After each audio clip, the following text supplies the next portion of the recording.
आज हम लोगों को जो पढ़ना है वो है मध्यकालीन काव्य शास्त्रीय चिंतन की परंपरा और उसका प्रध्यय। ठीक है। तो हम लोग पहले के भी क्लास में पढ़े हैं कि जो रीतिकाल है उसका जो रीतिकाल जो लिखा गया है वो संस्कृत काव्य शास्त्र के आधार पर ही लिखा गया है। उसका जो मूल है वो संस्कृत काव्य शास्त्र है। तो इसमें हम लोगों को पढ़ना है अ, काव्य शास्त्रीय चिंतन की परंपरा। तो जो रीतिकाल लिखा गया वो संस्कृत काव्य शास्त्र से कौन कौन सी चीजें रीतिकाल में आई हैं उन्हें हमें देखना है। तो काव्य शास्त्र जो है ये काव्यानुशासन का विषय है। जैसे कि अगर हम सामान्य जीवन में कोई जीवन जीना हो तो उसको हम व्यवस्थित रूप से कैसे जीना है यही इसमें उसको हम देखते और समझते हैं। तो वही काव्य शास्त्र में भी काव्य के अंदर हमें काव्य किसे कहते हैं, काव्य क्या होता है, काव्य के लक्षण क्या हैं, काव्य के तत्व क्या हैं, ये सब चीजें इसमें बताई जाती हैं। जैसे कि संस्कृत काव्य शास्त्र में बताया गया था कि काव्य हेतु क्या होता है, काव्य लक्षण क्या होता है, काव्य प्रयोजन क्या होता है। तो काव्य हेतु का अर्थ है कि काव्य करने का कारण क्या है, मूल हेतु क्या है, उद्देश्य नहीं, मूल हेतु कारण क्या है। और इसमें जैसे कि काव्य प्रयोजन है तो काव्य का उद्देश्य क्या है। तो संस्कृत काव्य शास्त्र में बताया गया कि धर्म अर्थ काम मोक्ष यश की प्राप्ति के लिए काव्य लिखा जाता है। ठीक है। काव्य प्रयोजन क्या है, तो काव्य का प्रयोजन मतलब उद्देश्य, काव्य का उद्देश्य क्या है। तो इसमें हम बताते हैं कि काव्य का उस संस्कृत काव्य शास्त्र में बताया गया है कि काव्य का उद्देश्य जो है वो काव्य प्रयोजन दो तरीके से होता है। एक है कि रचना करने के पश्चात प्राप्त होने वाला फल। दूसरा है कि जो उस काव्य रचना को पढ़ने वाला पाठक है उसको किस तरह से उस रचना से किस तरीके से आनंद की प्राप्ति होती है। ठीक है। तो इसके दो उद्देश्य मतलब दो तरह से इसको देखा जाता है। फिर इसमें संस्कृत काव्य शास्त्र में सबसे पहले उसने क्या है कि शब्द शक्ति को लेकर के, ध्वनि सिद्धांत को लेकर के, रस सिद्धांत, अलंकार सिद्धांत, इन चीजों को लेकर के बहुत सारी अ, मतलब काव्य का आत्मा इन्हें घोषित किया गया। रस को भी लेकर के बातचीत हुई, ध्वनि को, औचित्य को, रीति को, इसके आधार पर ही इसमें जो काव्य शास्त्र को व्याख्यायित किया गया है इसी के रूप में। उस समय जो काव्य शास्त्र की शुरुआत जो है वो माना जाता है कि जो भरत मुनि ने नाट्य शास्त्र लिखा उसके बाद से उसके बाद जो है काव्य शास्त्र का जो व्यवस्थित शुरुआत जो होता है वो आचार्य भामा के जो आचार्य भामा ने लिखा था, क्या लिखा था, काव्यालंकार। उसके बाद से काव्य शास्त्र का वास्तविक शुरुआत माना जाता है। जिसके अंतर्गत हम देखते हैं कि भरत मुनि ने सबसे पहले विभावानुभाव व्यभिचारी भाव संयोगाद रस निष्पत्ति कहकर रस नाटक के बारे में बातचीत करते हुए रस की उससे नाटक से प्राप्त होने वाले आनंद के विषय में बात किया था। इसके बाद जो ये जो काव्य शास्त्र की जो परंपरा चली छठी शताब्दी से लेकर के 13वीं 14वीं 15वीं शताब्दी तक, इसके इन लोगों के जो ये साहित्य, ये जो ग्रंथ लिखा गया इसमें जो बातचीत हुआ, इसमें जो ग्रंथ लिखे गए उसके आधार पर क्या है कि जो बाद के कवि थे, लग जैसे कि मम्मट हो गए, राजशेखर हो गए, ये लोग क्या है कि इन्हीं के आधार पे अपनी रचनाओं को इन्होंने बाद में जो काव्य शास्त्र को लेकर के पहले जो बहसें हुई थी कि काव्य का आत्मा क्या है, तो इन लोगों ने इनका जो निचोड़ है इसके आधार पे अपना एक कह सकते हैं वो लिखा सारग्राही टाइप में, जैसे कि उसका दो उनको व्याख्यायित करने का कार्य किया। इनके आधार पे क्या है कि जो है ये संस्कृत से ही हमारी हिंदी की शुरुआत होती है, जिसके आधार पर रीतिकाल लिखा गया है। रीतिकाल में जो है लक्षण ग्रंथों से क्या है कि सबसे पहले जो संस्कृत में था उसमें है कि पहले जो साहित्य लिखा गया लक्ष्य ग्रंथ, वो पहले लिखे गए थे, लेकिन जो लक्षण ग्रंथ है वो बाद में लिखा गया। लेकिन रीतिकाल में ऐसा नहीं होता है, या फिर भक्ति काल और रीतिकाल मध्यकाल में ऐसा नहीं होता है, क्योंकि यहाँ पे सबसे पहले इन लोगों ने लक्षण ग्रंथ लिखा, जो कि संस्कृत के जो भाषा में संस्कृत में जो लक्षण ग्रंथ लिखे गए थे, उसको इन्होंने ब्रज भाषा में उसका क्या किया, अनुवाद किया है। अनुवाद करने के बाद उसके उदाहरण के रूप में अपनी कविताओं का रचना किया है। ठीक है?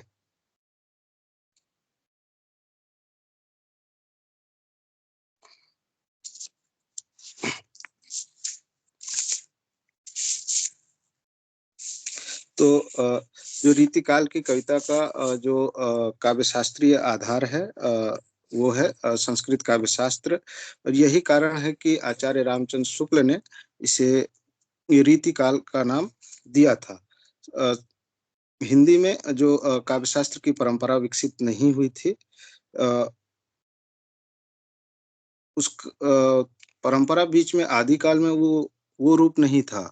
लेकिन भक्ति काल तक आते-आते वो फिर से क्या है कि काव्य शास्त्र, क्योंकि आदि काल में और भक्ति काल में हमें काव्य शास्त्र का वो रूप नहीं दिखाई देता, जो संस्कृत काव्य शास्त्र में था, और वो आकर के हमें रीति काल में पुनः दिखाई देना शुरू होता है। क्योंकि जो भक्ति काल और आदि काल का समय है, उस समय की सामाजिक परिस्थितियाँ जिस प्रकार से थीं, उसमें काव्य शास्त्र को फलने-फूलने का स्थान नहीं मिला, क्योंकि उस समय के समाज में जो है शांति नहीं था। उस समय का समाज जो है उसमें क्या है कि युद्ध, छोटे-मोटे युद्ध होते रहते थे, किसी राज्य के लिए, साम्राज्य के लिए, स्त्री के लिए, इस पे भी युद्ध हो जाया करते थे।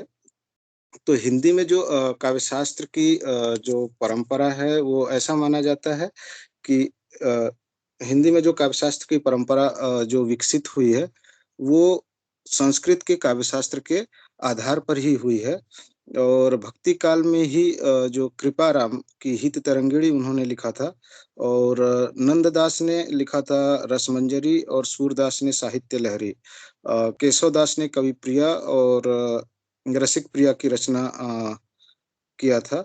और क्या है कि केशव दास ने जो अपना कवि प्रिया और रसिक प्रिया लिखा था, उसका प्रभाव इतना ज़्यादा था कि हिंदी में इन रचनाओं के माध्यम से उन्होंने काव्य शास्त्रीय परंपरा का एक कह सकते हैं या रीति निरूपण की परंपरा का स्थापना कर दिया। यही वजह है कि इसके बाद से जब भक्ति काल के बाद जो है रीति काल में बहुत तेजी से इसको काव्य शास्त्र को पनपने का अवसर भी मिला, और यूँ क्योंकि जो भक्ति काल की कविता थी वो समाज के जो कवि थे, फिर जो भक्त कवि थे वो लिख रहे थे, तो उनके यहाँ पे वो अवकाश नहीं था। लेकिन क्या है कि रीति काल में आकर के कविता दरबार में जाती है, जहाँ पर कि कविता को या फिर कला को वहाँ पे विकसित होने का पूरा मौका मिलता है।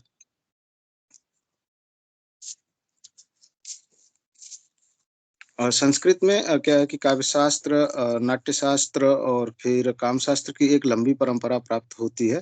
हिंदी के जो रीति कवि हैं, उन्होंने नाट्यशास्त्र और काव्यशास्त्र की परंपरा को स्वीकार नहीं किया। लेकिन इसका जो प्रभाव संस्कृत काव्यशास्त्र पे था, उस प्रभाव को प्रत्यक्ष रूप से स्वीकार किया है, और संस्कृत में जैसा इन चीज़ों को, जैसे कि संप्रदायों को लेकर के जैसा गंभीर विवेचन किया गया था, वैसा विवेचन इनके यहाँ पे रीतिकाल में दिखाई नहीं देता है। वहाँ पे एक-एक संप्रदाय को लेकर के बहुत बड़ा विवेचन हुआ है और मौलिक विवेचन हुआ है। जैसे कि अगर अलंकार संप्रदाय है, तो अलंकार संप्रदाय को लेकर के उसमें क्या मौलिकता है अलंकार को किस तरीके से काव्य का आत्मा घोषित कर सकते हैं, इन चीज़ों को लेकर के बातचीत हुई है। इनका लक्षण दिया गया है कि अलंकार कहते किसे हैं, कौन-सा नया अलंकार है। ये नई-नई चीज़ें उस समय संस्कृत काव्य शास्त्र में हुई, लेकिन रीति काल में आकर के किसी भी नए सिद्धांत का प्रतिपादन नहीं हुआ है। इन लोगों ने क्या किया कि संस्कृत में जो काव्य के सिद्धांतों का प्रतिपादन हुआ था, उसका केवल अनुवाद किया है और उसके लक्षणों का अनुवाद करने के बाद उसके उदाहरण के रूप में अपनी कविताओं का निर्माण किया है, न कि अ, कोई नया लक्षण इन्होंने प्रस्तुत नहीं किया है। इसके पीछे जो रीज़न हो सकता है रीज़न है वो है तत्कालीन सामंतीय वर्ग की काव्यशास्त्र के प्रति उस समय पे कोई रुचि नहीं थी भक्ति काल में। लेकिन क्या है कि रीति काल में आकर के जब इन कवियों को वो अवकाश मिलता है कि ये काव्यशास्त्र पे बातचीत कर सकें और कवियों को जो इनके यहाँ पे राजा-महाराजा हैं, उनको काव्य सिखाने के लिए जो सिद्धांत थे, काव्य के सिद्धांत, उनका इन्होंने अनुवाद किया और उसके उदाहरण के रूप में अपनी कविताओं का निर्माण किया है। संस्कृत काव्यशास्त्र की रीति वक्रोक्ति, ध्वनि आदि गंभीर संप्रदायों को लेकर के रीति काल में इसका विवेचना नहीं किया गया है। हुँ। केवल रस और अलंकार जो हम रीतिकाल में देखते हैं, सबसे ज़्यादा रीतिकाल में अगर बातचीत हुआ है, तो वो रस को लेकर के हुआ है और अलंकार को लेकर के हुआ है। इसके बाद अगर किसी चीज़ पर बातचीत हुई है, तो वो है छंद शास्त्र को लेकर के, ठीक है? क्या है कि रीतिकाल के जो कवि हैं, उनको मुख्यतः 3 श्रेणी में विभाजित कर सकते हैं। पहला क्या है, रीतिबद्ध, रीतिसिद्ध और रीतिमुक्त। जो है रीतिबद्ध कवि जो थे, ये 2 प्रकार के माने गए। एक ये माने गए सर्वांग निरूपक और विविधांग निरूपक। सर्वांग निरूपक में वे कवि थे जो काव्य के सभी अंगों को लेकर के कि जैसे कि काव्य का लक्षण क्या है, काव्य हेतु क्या है, काव्य का प्रयोजन क्या है, काव्य का गुण क्या है, काव्य दोष क्या है, शब्द शक्ति, रीति, वृत्ति, रस, अलंकार, ध्वनि आदि का विवेचन किया और इसमें जो सर्वांग निरूपक जो कवि हैं, उसमें केशवदास हैं, चिंतामणि हैं, देव हैं, सोमनाथ हैं, भिखारी दास हैं, प्रताप शाही और ग्वाल ऐसे ये मुख्य हैं। अ, इन कवियों ने क्या है कि आचार्यत्व का जो कर्म था उसको बहुत गंभीरता के साथ लिया और इन लोगों ने जो संस्कृत काव्य शास्त्र में जैसे कि पहले भी बताया है कि जो रीतिबद्ध कवि थे उन्होंने क्या किया कि संस्कृत काव्य शास्त्र में जो ग्रंथ लिखे गए या जो संप्रदाय थे उनका उनका जो लक्षण दिया गया था संस्कृत में उसका इन्होंने ब्रज भाषा में अनुवाद किया और उस अनुवाद के उदाहरण के रूप में अपनी कविताओं का निर्माण किया।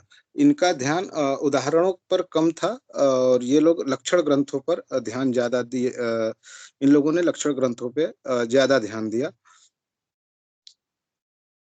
इन्होंने क्या है कि संस्कृत काव्यशास्त्र के जो प्रौढ़ ग्रंथ थे जैसे कि मम्मट का काव्य प्रकाश और विश्वनाथ के साहित्य दर्पण को अपने जो सिद्धांत इन्होंने एक ब्रज भाषा में अनुवाद किया, उसका क्या किया, उसका मूल आधार इन 2 रचनाओं को बनाया। हालाँकि अ, ये कवि ध्वनि और उसके भेदों के विवेचन में भी प्रवृत्त हुए, लेकिन ध्वनि संप्रदाय के अंदर ज़्यादा नहीं गए। दूसरा जो श्रेणी है इन रीतिबद्ध कवियों का वो विविधांग निरूपक इन्हें कहते हैं या फिर विशिष्टांग निरूपण। ये 2 हो गए। जैसे कि पहला हो गया सर्वांग, ये काव्य को लेकर के काव्य के सभी अंगों को लेकर के इन्होंने बातचीत किया है, लेकिन जो विविधांग निरूपक कवि हैं, इन्होंने काव्य के विशिष्ट या फिर विविध अंगों को लेकर ही बात किया है। जैसे कि किसी कवि ने या फिर केवल रस को लेकर के बात कर लिया, किसी ने छंद को लेकर के, किसी ने अलंकार को और रस को लेकर के बात किया। इस तरीके से इन्होंने किसी 1 या 2 अंगों को ही लेकर के इन्होंने अपनी रचनाओं का निरूपण किया है। जैसे कि इसमें है जो मुख्य रूप से रीतिकाल में हमें दिखाई देता है और रीतिकाल में दिखाई देता है, उसमें है कि 3 रूप दिखाई देते हैं। एक है कि रस निरूपक, दूसरा है अलंकार निरूपक, तीसरा है पिंगल निरूपक। मतलब पिंगल छंद छंद शास्त्र हम कह सकते हैं इसे। अ, ज रस निरूपक आचार्यों ने क्या किया कि मुख्य रूप से इसमें जो बातचीत हुई है वो है श्रृंगार रस के जो अंग और उसके विविध अंग हैं, इनको लेकर के विवेचन किया है। किंतु यह इसमें जो जो रस का विवेचन हुआ है, इसमें श्रृंगार रस का विवेचन ज़्यादा हुआ है अपेक्षा अन्य रसों के। ज इसमें भक्ति अद्भुत विभत्स इन रसों का ना के बराबर ही वर्णन है। श्रृंगार रस पे इन्होंने बहुत ज़्यादा वो दिया है, जोर दिया है। और इसका एक कारण यह भी रहा है कि इनकी जो रुचि रही, वो नायक-नायिका भेद के प्रतिपादन में इन्होंने ज़्यादा दिखाया और उन्होंने जो रस का निरूपण किया है, उसके लिए इन्होंने संस्कृत के जो भानुदत्त की रसमंजरी और रस तरंगिणी को अपना आधार बनाया। कहीं-कहीं पे इन्होंने क्या है कि जो नाट्यशास्त्र है या कामशास्त्र है, काव्य प्रकाश या साहित्य दर्पण, इनको भी कहीं-कहीं पे ही इनका सहायता लिया है और संस्कृत के अलावा इन्होंने जो दूसरा रीतिकाल में जो इनका उपजीव्य ग्रंथ बनता है, वो है केशवदास की रसिक प्रिया और इनकी रहीम की भेद और नगर शोभा, ये इनके आधार ग्रंथ रहे और जो रस निरूपक आचार्य हैं, उनमें जो मुख्य नाम आता है, उसमें है तोस हैं, देव हैं, भिखारी दास हैं, सैयद गुलाम नबी हैं, पद्माकर हैं और बेनी प्रवीण का नाम उल्लेखनीय है। तोस ने जो ग्रंथ लिखा रस से संबंधित ग्रंथ वो है रस ये तोस ने जो लिखा वो है सुधा निधि। देव ने जो ग्रंथ लिखा उसका नाम है भाव विलास। भिखारी दास ने जो रस को लेकर के ग्रंथ लिखा उसका नाम है रस सारांश। सैयद गुलाम नबी ने लिखा सैयद गुलाम नबी ने लिखा रस प्रबोध और पद्माकर ने जगत विनोद लिखा था। बेनी प्रवीण नवरस तरंग। श्रृंगार रस एवं नायक-नायिका के जो नायक-नायिका भेद निरूपक ग्रंथों के रूप में मतीराम के रसराज का भी और कालिदास के जो वार वधु विनोद है इसका भी विशेष नाम लिया जा सकता है। इसके बाद जो है अलंकार निरूपक जो हैं, तो जैसे कि हम देख रहे थे कि जो रस निरूपक कवि हैं, उन्होंने क्या है कि संस्कृत के कुछ जो बहुत ज़्यादा उस समय के प्रचलित ग्रंथ थे, उनके आधार पे अपने ग्रंथों का निर्माण किया। वैसे ही इन जो अलंकार निरूपक आचार्य हुए रीतिकाल में, ये भी क्या है कि संस्कृत के आचार्यों के ग्रंथों के आधार पे ही अपने अलंकार सिद्धांत का प्र प्रतिपादन किया। इन अलंकार निरूपक आचार्यों ने क्या है कि और संस्कृत के जयदेव के चंद्रालोक और अप्पय दीक्षित के कुवलयानंद को ही आधार के रूप में ग्रहण किया है। जैसे कि और दूसरा जब इन्होंने हिंदी में अगर इन्हें ग्रहण करना पड़ा, तो इन्होंने आचार्य केशवदास से भी कुछ चीज़ें ग्रहण की हैं। हालाँकि जो आचार्य केशवदास ने अपने कविप्रिया में अलंकार के विषय में जो बातचीत किया है, उसमें उन्होंने दंडी के काव्यादर्श को अपना अलंकार विवेचन का आधार बनाया। जिस अर्थात जिस तरह से रस और नायक-नायिका भेद का विवेचन करने वाले आचार्यों ने भानुदत्त को अपना आधार बनाया और जिससे काव्य रसिकों को रस तथा नायक-नायिका के भेद का सामान्य ज्ञान कराया। अर्थात जो ये कवि थे रीति निरूपक जो भी कवि थे, इन्होंने अपने दरबार में राजाओं को कवि शिक्षा देने के लिए और उससे संबंधित ज्ञान देने के लिए जिस तरीके से काव्य का रचना किया था, उसी तरीके से इन अलंकार निरूपक आचार्यों ने भी अ, अलंकार की अलंकार से संबंधित ज्ञान देने के लिए संस्कृत काव्य शास्त्र में जो अलंकार को लेकर के अलंकार को लेकर के जो ग्रंथ लिखे गए थे, उनके आधार पे इन्होंने अपने अलंकार सिद्धांत का प्रतिपादन किया है। क्या है कि केशव ने अपनी कविप्रिया में उस रचना के उद्देश्य को स्पष्ट करते हुए लिखा, समुझै बाला बाल कहूँ वर्णन पंथ अगाध, कवि प्रिया केशव करी छमियो कवि अपराध। लेकिन जो केशव ने जो अलंकार शब्द का वर्ण और वर्णन शैली दोनों के अर्थ में प्रयोग किया है और इसके 2 भेद किए उन्होंने, क्या किया? सामान्य अलंकार और विशेषालंकार, और इसको रीति कवियों ने नहीं माना। केशव के लगभग 50 वर्ष के बाद महाराजा जसवंत सिंह रीतिकाल के एक कवि हुए। उन्होंने जसवंत सिंह ने कुवलयानंद के आधार पे अलंकार का निरूपण किया। कुवलयानंद जो है वो अप्पय दीक्षित का ग्रंथ है और इसके आधार पे उन्होंने अपना ग्रंथ का निर्माण किया। इनके ग्रंथ का नाम है भाषा भूषण, और इसकी विशेषता ये है कि एक ही दोहे में इन्होंने लक्षण भी दिया है और उसी में उदाहरण भी दिया है।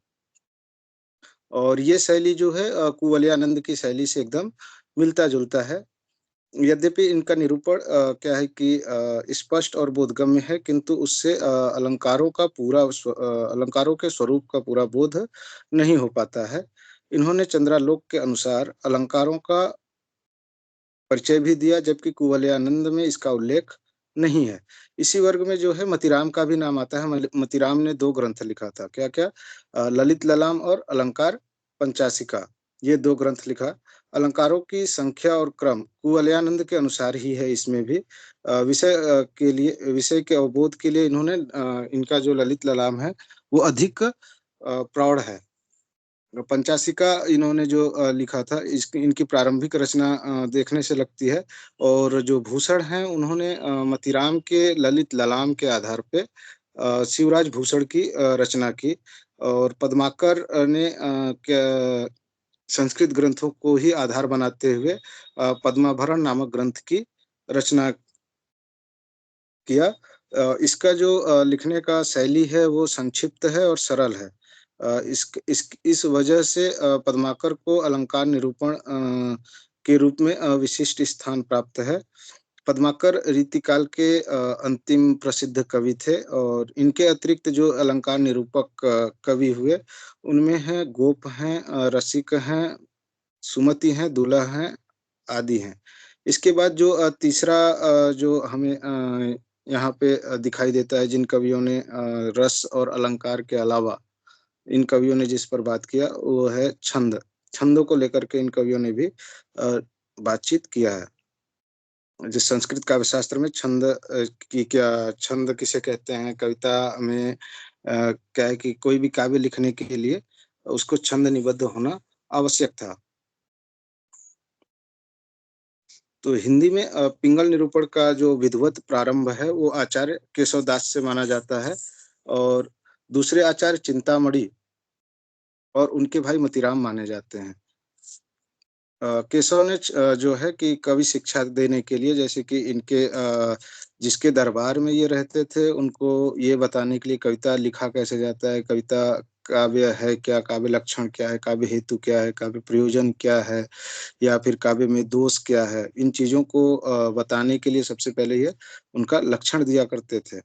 तो इन चीज़ों को इन्होंने बताया है, और केशव अपने छंदमाला में लिखते हैं कि भाषा कवि समुझै सवै, सगरै छंद सुहाई, छंदन की माला करी, शोभन केशव राई।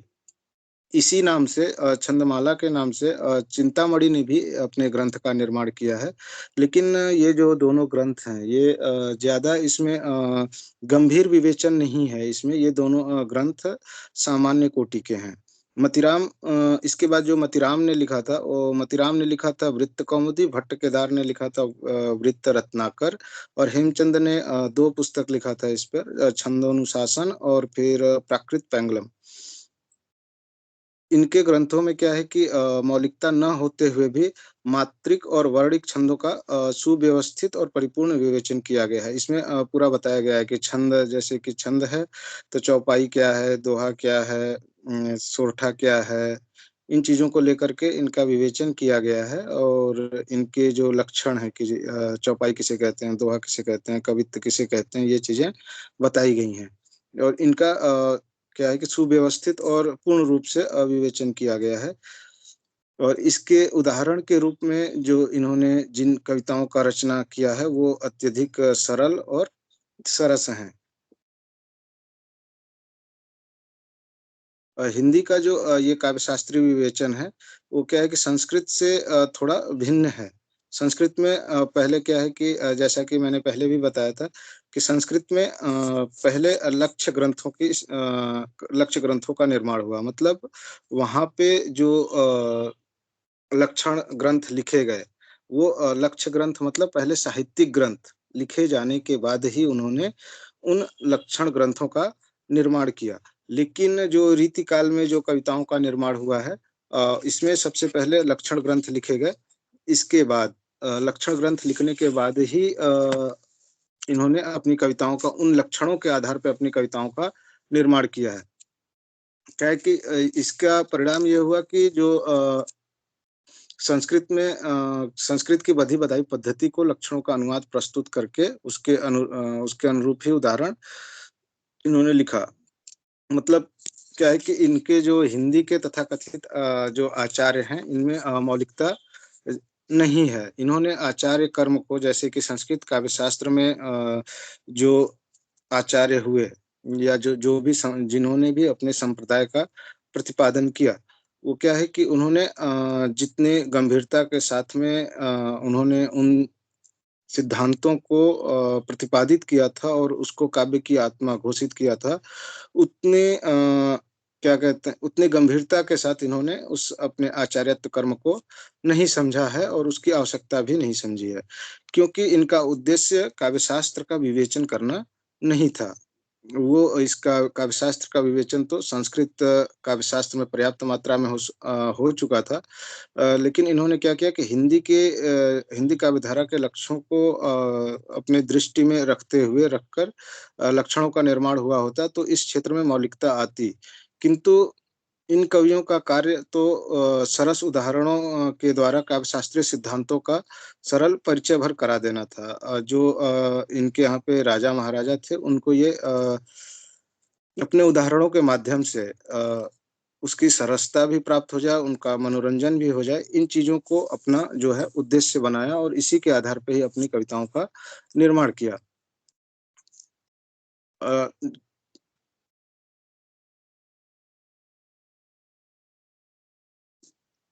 क्या है कि जो हम देखते हैं कि भक्ति काल में और आदि काल में संस्कृत काव्यशास्त्र का इन लक्षणों का भी विवेचन इस रूप में नहीं हुआ था, जैसा रीति काल में होता है। हालाँकि इसमें जो मौलिकता होना चाहिए था, वो मौलिकता इसमें नहीं आई। लेकिन क्या है कि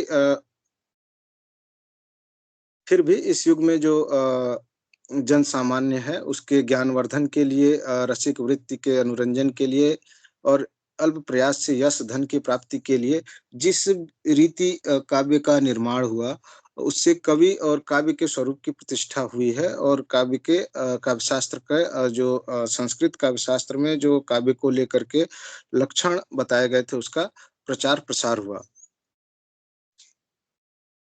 क्या है कि हिंदी में भारतेंदु युक्तक रस, छंद, अलंकार का ज्ञान देना विद्वता का प्रतीक माना जाता था। किंतु बाद में नवजागरण और सुधारवादी वृत्ति के कारण और ज्ञान विज्ञान के नए क्षेत्रों के विस्तार के कारण रीति परंपरा की उपेक्षा हुई और द्विवेदी युग में आकर के महावीर प्रसाद द्विवेदी ने लिखा कि केवल मनोरंजन कविता का उद्देश्य केवल मनोरंजन नहीं होना चाहिए, उसमें चींटी से लेकर के हाथी के ऊपर तक भी कविताएँ लिखी जा सकती हैं और जो द्विवेदी युग था ये आदर्शवादी राष्ट्रीय चेतना का इसमें प्रसार हो रहा था। यही कारण है कि रीति परंपरा को प्रगति विरोधी ही नहीं संकुचित और अश्लील तक इसको कहा जाने लगा। आचार्य रामचंद्र शुक्ल ने भी अपनी लोकवादी मान्यताओं के कारण ही क्या किया है कि रीतिकाल को विलासिता और चमत्कार का साहित्य अतिशय चमत्कार होने के कारण इसका निंदा किया। किंतु विश्वनाथ प्रसाद मिश्र और भगीरथ मिश्र और डॉक्टर रामकुमार शर्मा ने जैसे आधुनिक आलोचकों ने जो इन कवियों ने जो आक्षेप लगाया था उसका क्या किया? निराकरण किया है।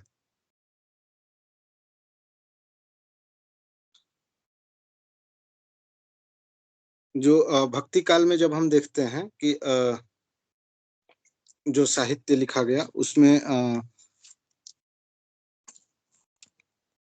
कृपाराम ने हिततरंगिणी से जो वो रीति निरूपण का शुरुआत माना जाता है। तो वो जो वैष्णव भक्त कवि थे रूप गोस्वामी, उन्होंने लिखा था भक्ति रसामृत सिंधु। इन्होंने इस ग्रंथ की रचना की थी जिसमें इसमें इन्होंने माधुर्य भक्ति के अंगरूप और श्रृंगार रस और नायक नायिका के भेद का वर्णन किया है और इसका क्या है कि ब्रज भाषा में इनका व्याख्या करने के लिए इन्होंने उज्ज्वल नीलमणि ग्रंथ की रचना की थी, जिसके आधार पर आगे चल कर के भक्त कवियों में कृपाराम, सूरदास और नंददास आदि ने इसके आधार पे अपनी रचनाओं का निर्माण किया।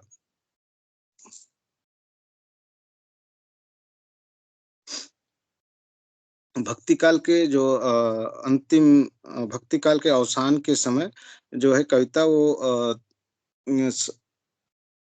समाज से निकल करके दरबारों में प्रवेश करती है और उसे कला का सम्मान प्राप्त होता है। ठाकुर लिखते हैं ढेल सो बनाए आय मेलत सभा के बीच लोगन कवित कीबो खेल करी जानो है कि मतलब कविता करना लोगों ने खेल समझ लिया है क्योंकि इसमें जो बधी बधाई रीति है परिपाटी है उसी के आधार पे अपनी कविताओं का निर्माण कर रहे थे। इन कवियों ने क्या है कि अपने आश्रयदाताओं को प्रसन्न करने के लिए जिन ग्रंथों का निर्माण किया उसमें समाज का जो विशद वर्णन होना चाहिए था वो हमें दिखाई नहीं देता है।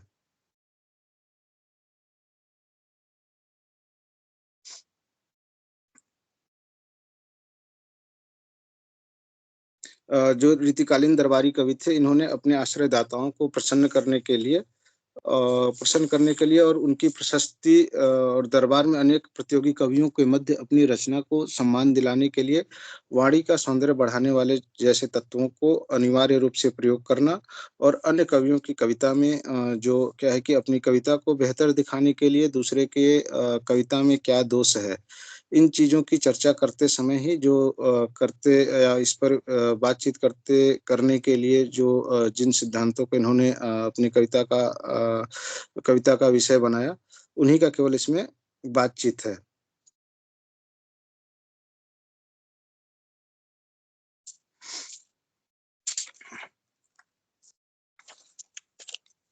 जैसे कि 1541 में कृपाराम ने हिततरंगिणी लिखा था और इसकी रचना 400 छंदों में हुई है जो कि 5 भागों में विभाजित है। इसमें क्रमशः क्या है कि नायक-नायिका भेद का वर्णन है, सखी कर्म है, दूती तथा उसके भेद हैं, स्वकीय नायिका का भेद है, परकीय नायिका के भेद हैं, मान के आधार पे नायिकाओं का भेद है, दोहा छंदों का प्रयोग लक्षण उदाहरण के लिए किया गया है। इसके बाद हम देखते हैं कि सूरदास आते हैं और सूरदास ने जो लिखा था वो क्या था? सूर सारावली। इसके अतिरिक्त इन्होंने एक रचना और लिखा था वो है साहित्य लहरी।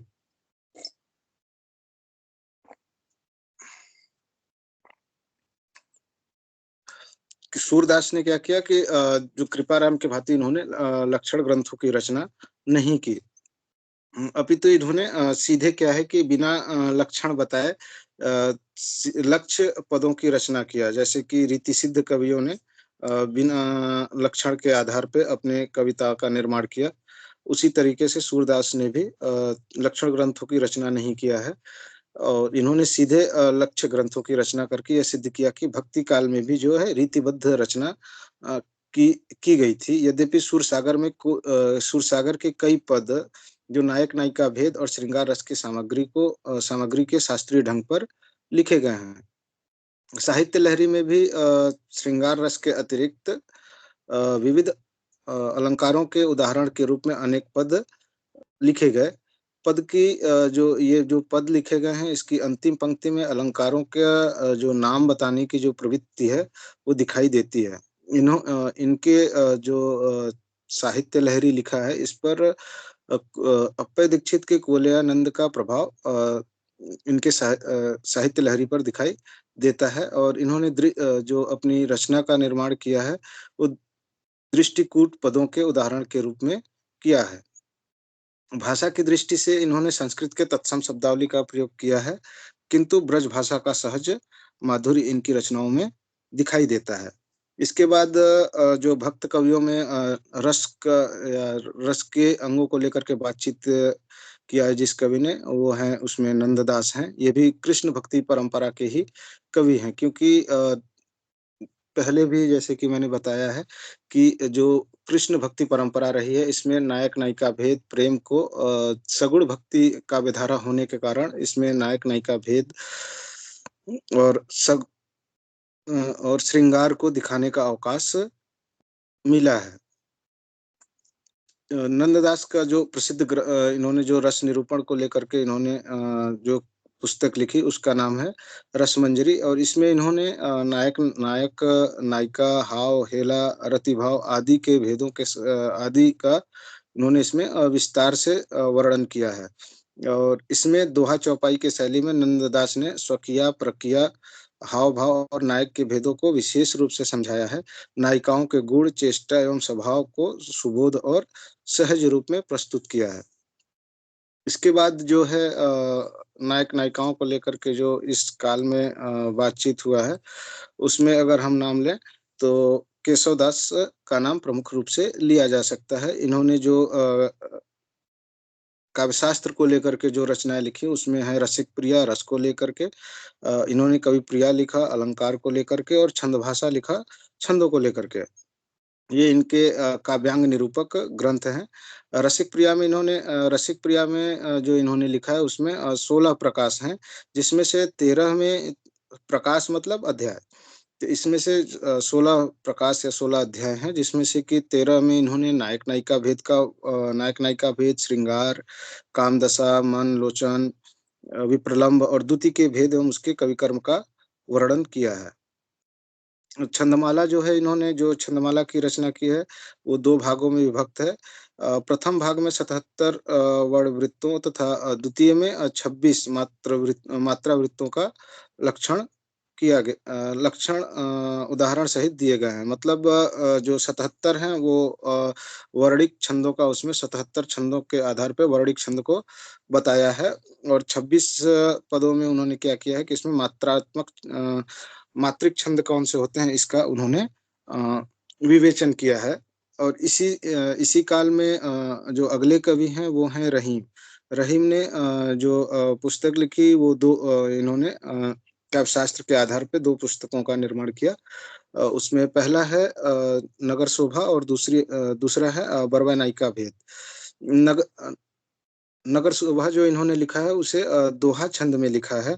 इसमें कुल टोटल 142 दोहे हैं, जिसमें रंगरेजिन, वंजारिन, तेलीन, बारिन, भटियारिन, इन विभिन्न जो इनके समाज में जो स्त्रियाँ थीं, उनकी जातियों के आधार पे उनका वर्णन किया है और उनके सौंदर्य के आधार पे, उनके शील स्वभाव के आधार पे संज्ञात्मक परिचय देते हुए उनके व्यवसाय के आधार पे इनका विवेचन किया है।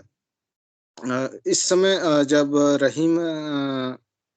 जब काव्य लिख रहे थे, इस समय दरबार का जो है असर समाज पर भी पड़ने लगा था। यही कारण है कि इनके ऊपर भी दरबारी वातावरण का प्रभाव पड़ा है। यही वजह है कि इनकी इनकी जो दृष्टि रही है, वो नारी सौंदर्य पर ही रही है।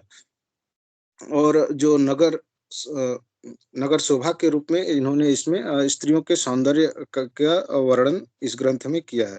बरवै नायिका भेद जो है, इन्होंने जो लिखा है वो बरवै छंद में है। इसमें भी इन्होंने नायिका भेद का वर्णन किया है। जो शास्त्रों में नायिकाओं के बारे में चर्चा किया गया है, उसी के आधार पे इन्होंने भी अपने बरवै नायिका भेद में नायिकाओं का वर्णन किया है। इसके आधार पे उन्होंने जो नायिका का भेद किया, उसमें है उत्तमा है, मध्यमा है, स्वकीया है, मुग्धा है, नवोढ़ा है, परकिया आदि के आधार पे इन्होंने अपने यहाँ पे इसका विवेचन किया है। हालाँकि जो इन्होंने जो विवेचन किया है इसमें मौलिकता उतना नहीं है, जो संस्कृत काव्य शास्त्र में पहले से जो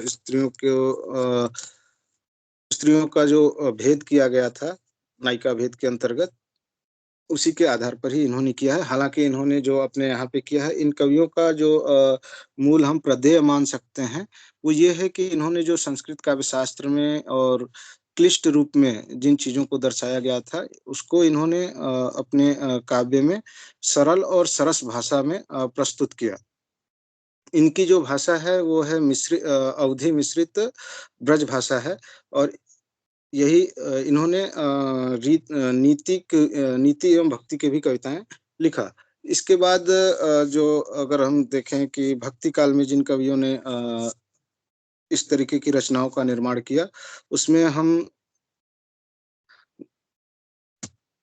नियामत खां जान का नाम ले सकते हैं और इन्होंने रीति और काव्यांग निरूपण से संबंधित 4 पुस्तकें लिखी। उसमें से पहला है रसकोश, दूसरा है कवि वल्लभ, तीसरा है श्रृंगार तिलक और चौथा है रसमंजरी। जो रसकोश है इसमें उन्होंने नवरस वर्णन और नायक-नायिका रसकोश में नवरस वर्णन है और नायक-नायिका का भेद है। कवि वल्लभ में गुण दोष और अलंकार छंद का वर्णन है। अंतिम 2 रुद्रभट्ट जो संस्कृत काव्य शास्त्र के कवि हुए, उनके श्रृंगार तिलक और भानुदत्त की रसमंजरी का अनुवाद है।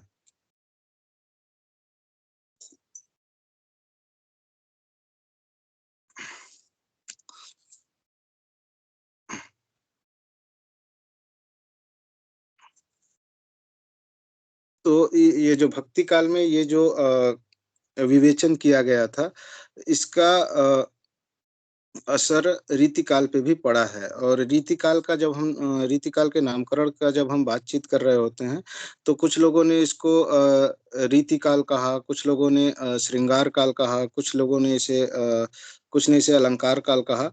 ये इसके जिन ग्रंथों को इन्होंने ज़्यादा महत्व दिया या इन आलोचकों ने जिन ग्रंथों को देखा कि इस साहित्य में इस विषय पर बहुतायत में बातचीत की गई है, उसी के आधार पे यह नामकरण देने की कोशिश की गई है।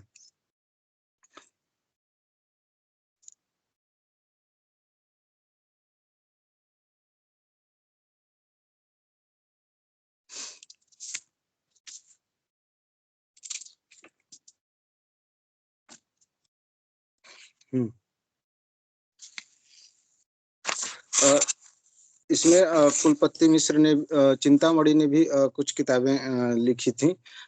इनके कुल जो चिंतामणि है, इनके कुल 9 ग्रंथ माने जाते हैं, जिसमें से कुछ इस तरह हैं कि रसविलास है, छंद विचार पिंगल है, श्रृंगार मंजरी है, काव्य विवेक है, काव्य प्रकाश है, कवित्त विचार है। जैसे कि इन ज नाम से ही इसमें स्पष्ट हो रहा है कि इसमें किन विषयों को लेकर इसमें बातचीत की गई होगी। रसविलास जैसे नाम है तो इसमें रसों का संपूर्ण विवेचन है, श्रृंगार मंजरी में नायक-नायिका भेद का वर्णन है, कविकुल कल्पतरु में काव्य के 10 अंगों का सहज और सुबोध भाषा में विवेचन किया गया है। छंद विचार पिंगल में छंदों का सविस्तार वर्णन किया गया है। रीति निरूपण का कार्य जो है चिंतामणि ने विशेष गंभीरता के साथ किया है, जैसे कि अन्य कवियों ने इतने गंभीरता के साथ नहीं किया है।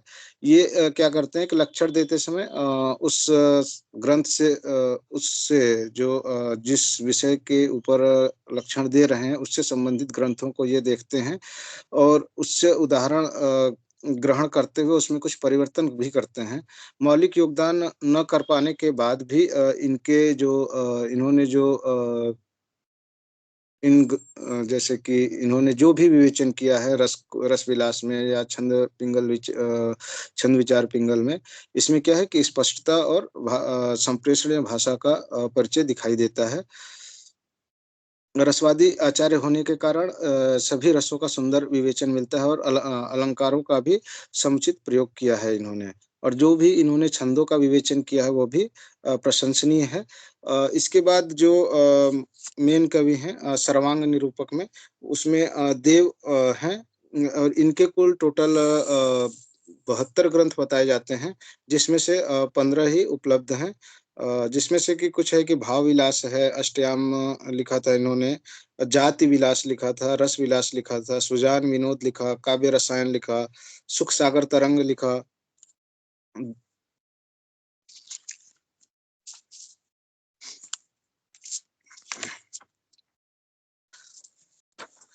जो भाव विलास पे इन्होंने क्या किया है कि रस सामग्री और रस भेद और नायक नायिका भेद का इसमें इन्होंने वर्णन किया है, जो कि तथा इसमें जो अलंकारों का वर्णन है वो 39 अलंकारों के विषय में इन्होंने बातचीत किया है। काव्य रसायन में इन्होंने काव्य के स्वरूप को लेकर के, शब्द शक्ति को लेकर के बातचीत किया है। नवरस नायक नायिका भेद, गुण वृत्ति अलंकार और पिंगल विवेचन है। शेष जो इनके बचे हुए ग्रंथ है उसमें नायक नायिका भेद और श्रृंगार रस का विस्तार से वर्णन किया है।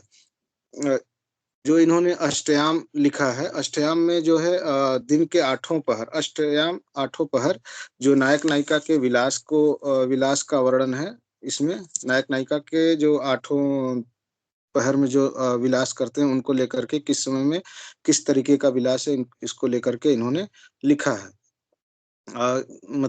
देव के यहाँ पे जो लक्षणों की स्पष्टता, संक्षिप्तता है,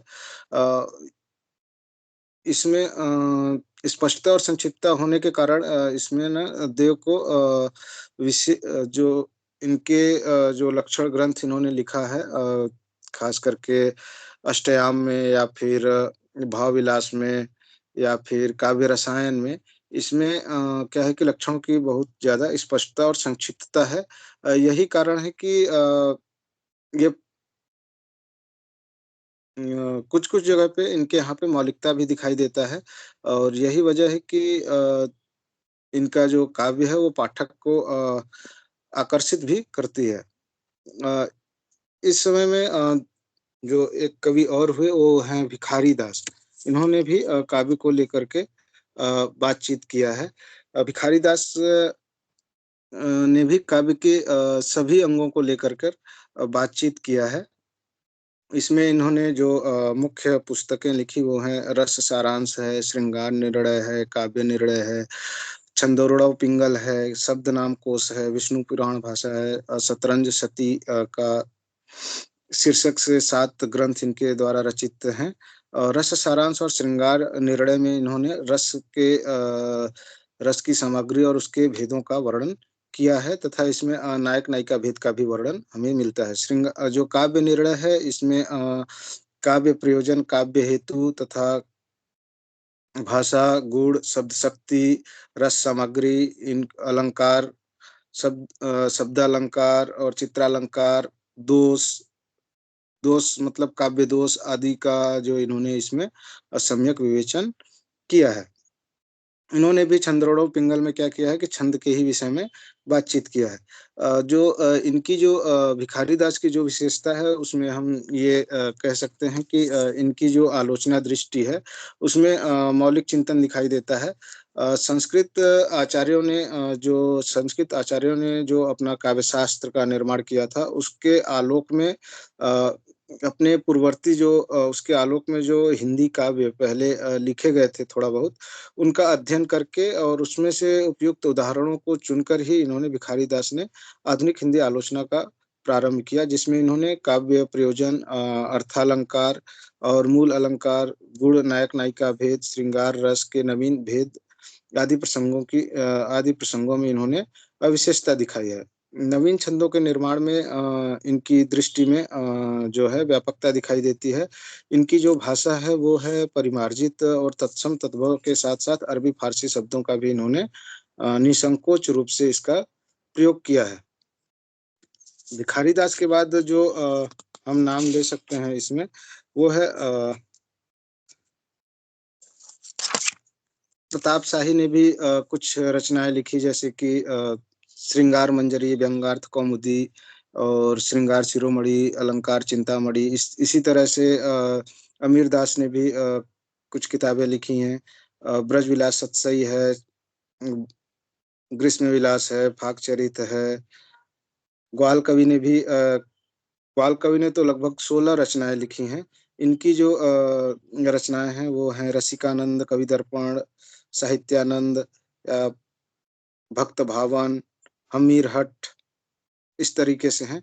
जो इसमें से जो इन्होंने 16 ग्रंथ लिखा है इन्होंने, उसमें से 16 उसमें 16 में से 6 क्या है कि लक्षण ग्रंथ हैं, और जो शेष ग्रंथ हैं वो क्या हैं, लक्ष्य ग्रंथ हैं। मतलब 16 में से 6 में इन्होंने लक्षणों के विषय में चर्चा किया है, और 10 जो रचनाएँ हैं उसमें इन्होंने अ, उसके उदाहरण के रूप में वो 10 किताबें लिखी हैं।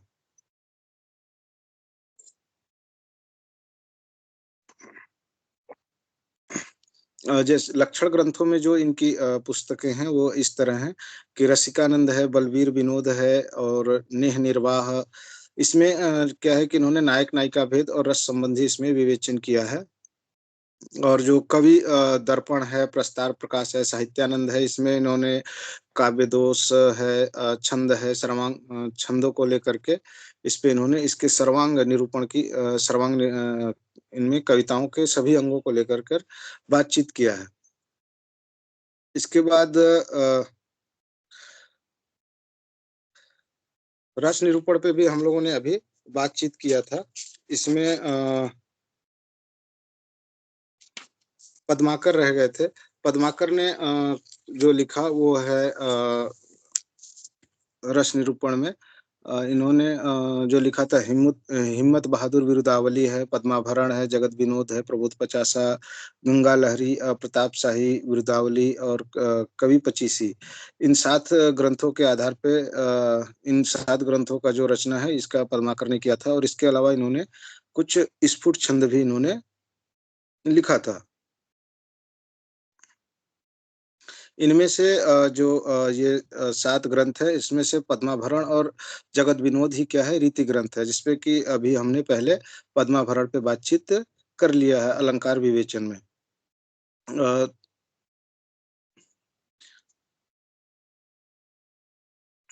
और इसमें जगत विनोद में रस वर्णन मिलता है। जगत विनोद में 6 प्रकरण हैं, और इसमें 731 छंद हैं। रस वर्णन में आलंबन के अंतर्गत इन्होंने नायक नायिका भेद, 4 प्रकार के दर्शन, उद्दीपन के अंतर्गत सखा सखी, द्युति एवं षट रीतियों का वर्णन किया है। इन्होंने प्रकृति का जो वर्णन है वो बहुत ही सरस और सुंदर किया है। इनके यहाँ पे इनकी कविताओं में जो है लोक पर्व त्योहार आदि का भी हमें वर्णन दिखाई दे जाता है। अनुभाव और विभाव के विवेचन इन्होंने अपने जो है जगत विनोद में अनुभाव का भी विवेचन किया है, जिसमें इन्होंने अनुभाव विवेचन में इन्होंने 8 सात्विक भावों एवं 12 हावों का वर्णन किया है। इसका वर्णन करते हुए नवरस का भी इन्होंने विवेचन किया है। नवरसों का जो सफल विवेचन किया है वो इसमें पद्माकर अद्वितीय हैं। लक्षणों की सरलता और स्पष्टता में भी लक्षणों का जो इन्होंने वर्णन किया है, लक्षण जो भी दिया है, उसकी सरलता और सरसता ही इनकी क्या है, विशेषता है। ब्रज भाषा का भी ब्रज भाषा में इन्होंने गद्य का प्रयोग भी किया है, इनकी रचनाओं में हमें दिखाई देता है। और संस्कृत आचार्यों की शास्त्रीयता एवं सूक्ष्मता का इसमें अभाव है। इस समय पे क्या है कि बेनी प्रवीण हैं, जो कि रस को लेकर के बहुत ही सुंदर विवेचन किया है। इन्होंने 3 ग्रंथ संस्कृत काव्यशास्त्र के आधार पे इन्होंने जो रस को लेकर के 3 पुस्तकें लिखी। इसमें श्रृंगार भूषण है, नवरस तरंग है, और नाना राव प्रकाश है। इसमें से जो है कि नवरस तरंग ही क्या है, उपलब्ध है, और इसमें 543 छंद हैं, और इसमें क्या है कि 9 रसों का वर्णन किया गया है, लक्षण स्थायी भावों के साथ किया गया है। श्रृंगार रस के जो श्रृंगार रस वर्णन में इन्होंने आलंबन विभाव के अंतर्गत नायक नायिका भेद, 4 प्रकार के दर्शन, उद्दीपन विभाव के अंतर्गत सखी, द्युति एवं अन्य उद्दीपन सामग्री, सात्विक, सांचारी और भावोदय और भावाभास, का वर्णन एवं अन्य रसों का विस्तृत विवेचन किया है। लक्षण के लिए दोहा, सोरठा इन लक्षण ग्रंथों को लिखने के लिए इन्होंने जिन छंदों का प्रयोग किया है, उसमें जो प्रमुख हैं वो है दोहा है, सोरठा है और बरवै, ये इनका प्रमुख छंद है। और उदाहरण के लिए इन्होंने जैसे कि लक्षण जो बताया है इन्होंने, उसके लिए तो इन्होंने दोहा, सोरठा और बरवै का प्रयोग किया। किंतु जो इन्होंने इन लक्षणों के उदाहरण के रूप में जो रचनाएँ लिखी हैं, उसके लिए इन्होंने सवैया और दोहा छंद का प्रयोग किया है। मतीराम ने भी श्रृंगार रस को श्रेष्ठ मतीराम ने क्या है कि श्रृंगार रस को श्रेष्ठ माना है। इन्होंने लगभग 8 ग्रंथों की रचना की, जिसमें से प्रमुख जिसमें से प्रमुख है फूलमंजरी है, रसराज है, अ, सतसई है, अलंकार पंचाशिका है, वृत्त कौमुदी है। ललित ललाम को हम लोगों ने लेकर बातचीत पहले कर लिया है अलंकार विवेचन में। श्रृंगार रस में रसराज में इन्होंने जो है ना श्रृंगार रस का विवेचन किया है और इसमें आलंबन के रूप में नायक नायिका भेद का वर्णन किया है। इसी में इसी के अंतर्गत इन्होंने क्या है कि दोहा, कवित्त, सयो छंद जो इन्होंने रसराज में जो श्रृंगार का वर्णन किया है, इसमें इन्होंने दोहा और कवित्त, सवैया आदि छंदों का प्रयोग इसका प्रयोग किया है। अ,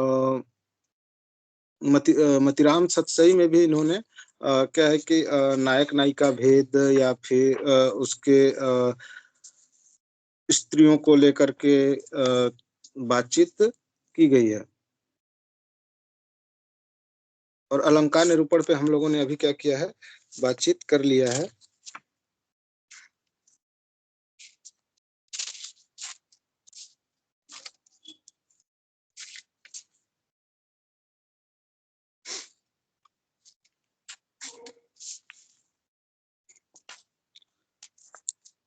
हेलो, आवाज आ रही है?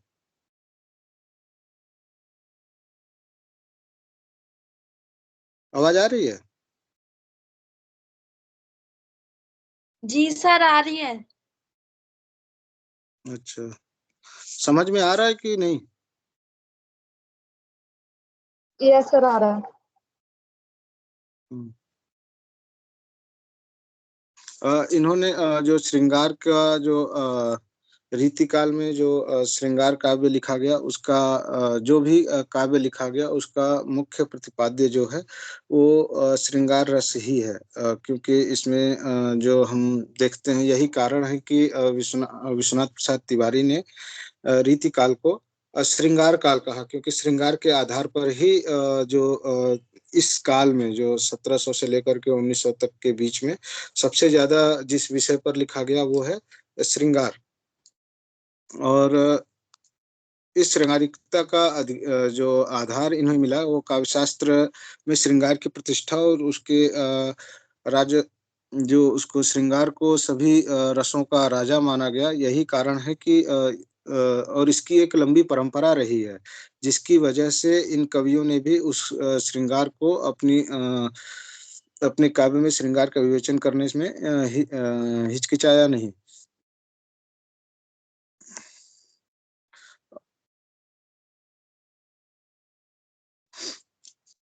इस पे बातचीत लगभग लगभग हो गया है, और अगर आप लोगों को कुछ पूछना हो तो पूछ सकते हैं।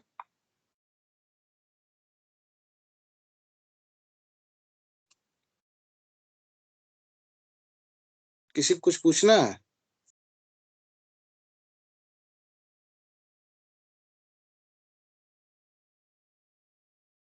No sir. हम्म।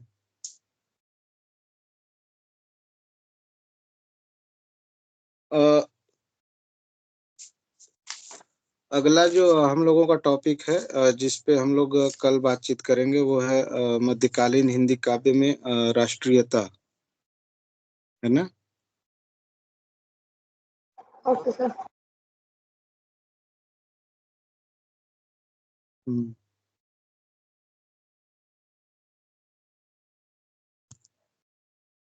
इसमें कुछ पूछना हो तो पूछ लीजिए।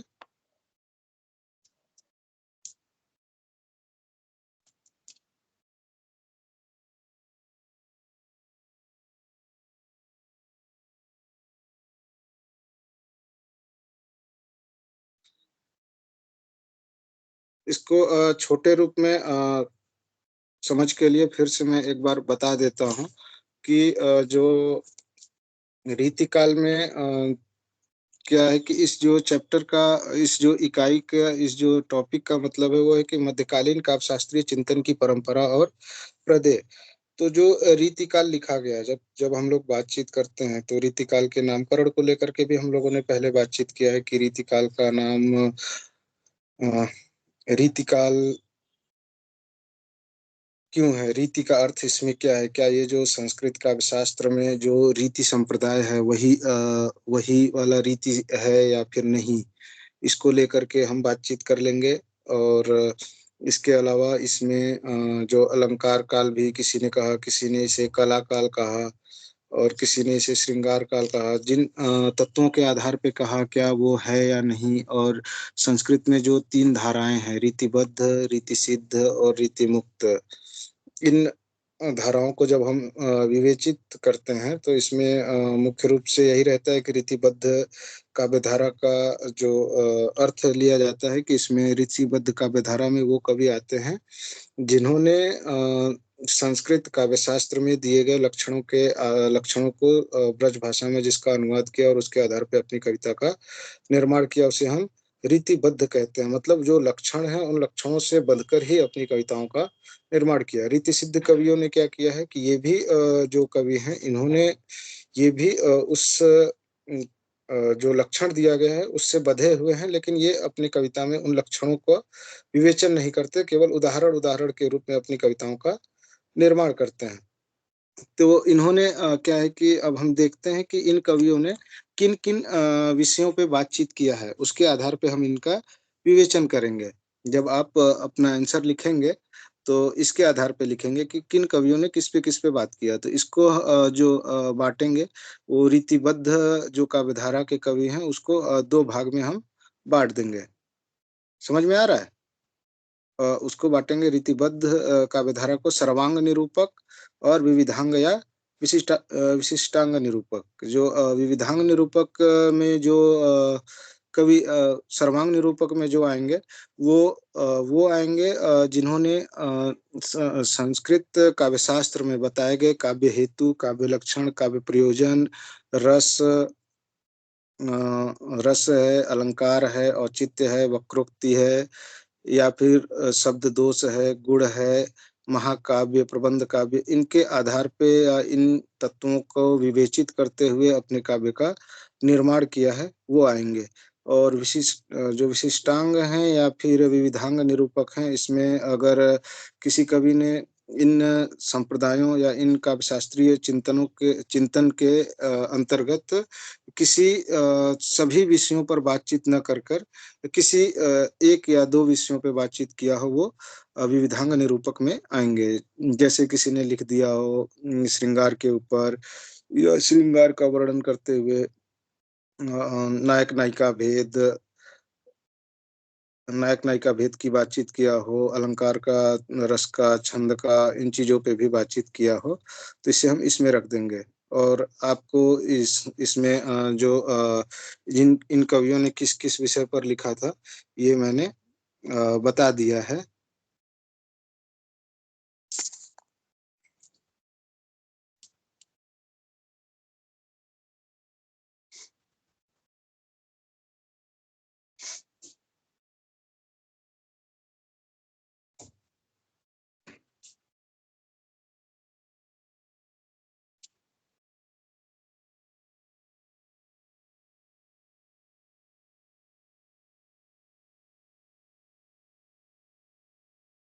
अ,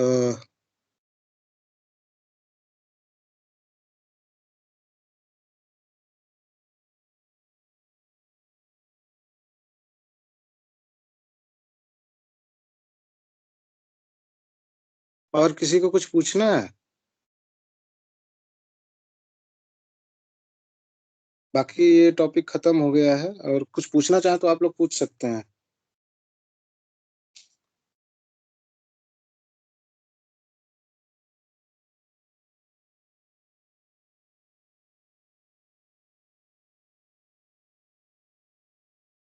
अगला टॉपिक शुरू करें क्या फिर?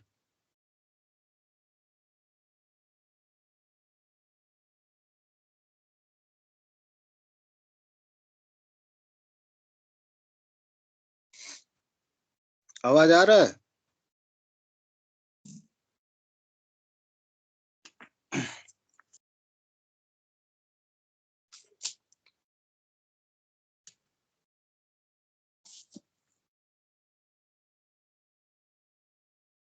आवाज आ रहा है? Yes sir. इसमें इसके अलावा हम लोग जो लास्ट टॉपिक है उसका कुछ चीज देख लेते हैं। इसमें कोई दिक्कत हो तो बाद में आप लोग पूछ लीजिएगा। और अगले क्लास में हम लोग पढ़ेंगे मध्यकालीन हिंदी काव्य में राष्ट्रीयता। ठीक है।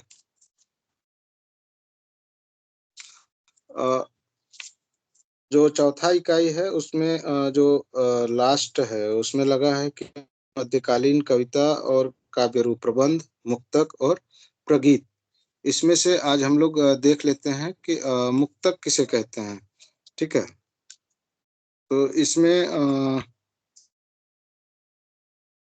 जो प्राचीन भारतीय आचार्य हैं उन्होंने जो है प्रबंध काव्य के विपरीत इन्होंने जो मुक्तक काव्य उसे अप्रबंध काव्य कहा है। इसके लिए जो प्रबंध काव्य है उसमें क्या है, प्रबंध काव्य में नायक होना चाहिए, वो भी धीरोदात्त होना चाहिए, और उसमें किसी आदर्श की स्थापना होनी चाहिए।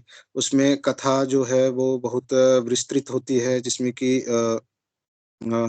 प्रवाह बना होना चाहिए, जिसमें पूर्वापर संबंध होना चाहिए।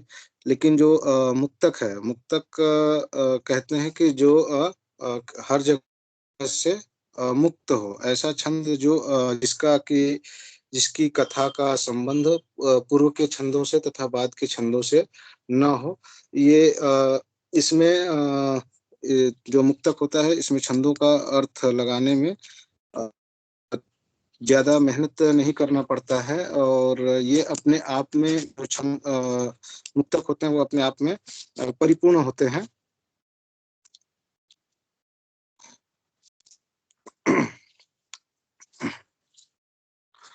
तो अग्नि पुराण में मुक्तक के लिए जो लिखा गया है वो लिखा है कि मुक्तक श्लोके एकैकश्च चमत्कार सक्षम सताम।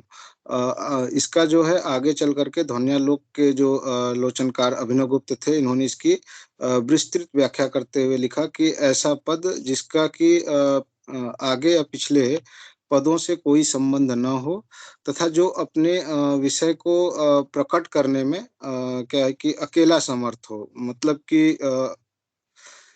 इसके लिए किसी भूमिका की जरूरत नहीं है।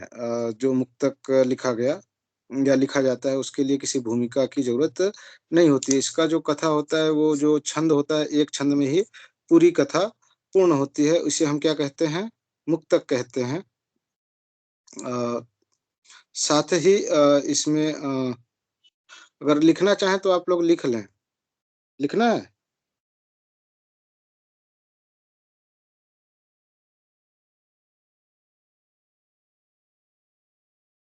लिखना है?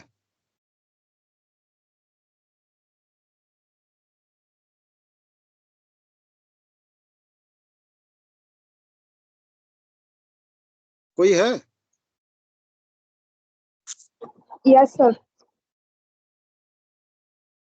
अच्छा, चलो तो ऐसे ही मैं बता देता हूँ। ठीक है। साथ ही स्वतंत्र इसका जो है ये जो मुक्तक होते हैं ये स्वतंत्र होते हैं।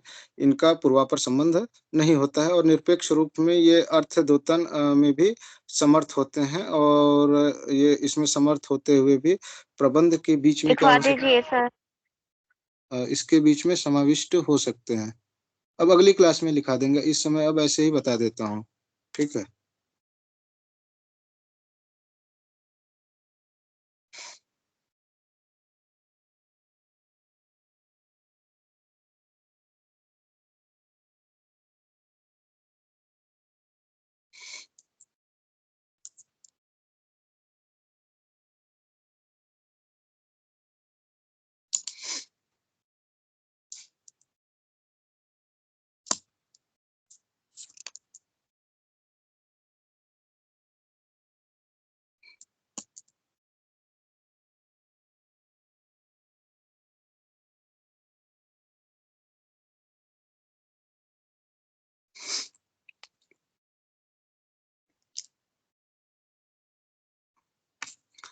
अ, अभी मैंने जो बताया था उसमें ये था क्या, अ, अग्नि पुराण में जो लिखा था कि मुक्त श्लोको एकैकश्च चमत्कार सक्षमा, मतलब कि जो है ये चमत्कार पैदा करने में सक्षम होता है, अपने अर्थ को पहुंचाने में सक्षम होता है, इसका पूर्वापर संबंध नहीं होता है, और इसे अर्थ प्रकट करने में भी सक्षम होता है, और इसे प्रबंध के बीच में भी ये समाविष्ट हो सकता है। इसकी जो आगे चल करके जो एक और विशेषता बताई वो अभिनवगुप्त ने बताई। उसमें लिखा कि इसमें विभाव अनुभाव से परिपुष्ट इतना रस भरा होता है कि वह पाठक को रसानुभूति प्रदान कर सकता है। फिर आगे चल कर के आनंदवर्धन ने इसके विषय में लिखा था कि प्रबंध के अंतर्गत ऐसा माना जाता है कि छोटा छंद है तो इसमें सभी भावों का समावेश नहीं किया जा सकता। लेकिन आनंदवर्धन ने आगे चल कर के इसके विषय में लिखा कि प्रबंध के अंतर्गत, प्रबंध काव्य के अंतर्गत जितने रसों का परिपाक संभव है, उतने ही भावों और रसों की व्यंजना मुक्तक काव्य में भी हो सकती है। यही वजह है कि जब आचार्य रामचंद्र शुक्ल इसको आगे चल करके मुक्तक जो मुक्तक को स्पष्ट करते हैं, तो वो लिखते हैं कि मुक्तक में जो है प्रबंध के समान रसधारा नहीं बहती है। इसमें इसमें कथा प्रसंग की परिस्थिति में अपने को भूला हुआ पाठक क्या होता है, इसमें निमग्न हो जाता है और हृदय में एक स्थायी प्रभाव ग्रहण करता है। अ, अम, अ, रामचंद्र शुक्ल के जो ये कहने का मतलब है वो ये है कि प्रबंध काव्य जब हम पढ़ते हैं तो उसका प्रभाव हमारे मन मस्तिष्क पर लंबे समय तक रहता है। वो लंबे समय तक हमारे ऊपर उसका प्रभाव रहता है, जिसकी वजह से हम उसका आनंद भी जो है वो लंबे समय तक उसको हम प्राप्त करते हैं। लेकिन जो मुक्तक होता है वो इसके लिए वो बोलते हैं कि प्रबंध काव्य यदि विस्तृत वनस्थली है तो मुक्तक चुना हुआ गुलदस्ता। वो बोलते हैं कि जो प्रबंध काव्य है वो ज्यादा आनंद देता है, ज्यादा देर तक आनंद देता है, लेकिन मुक्तक है थोड़े देर के लिए ही मुक्तक हमें आनंद देता है। उसके बाद वो आनंद देने के बाद वो ज्यादा देर तक हमारे मस्तिष्क पर उसका प्रभाव नहीं पड़ता है।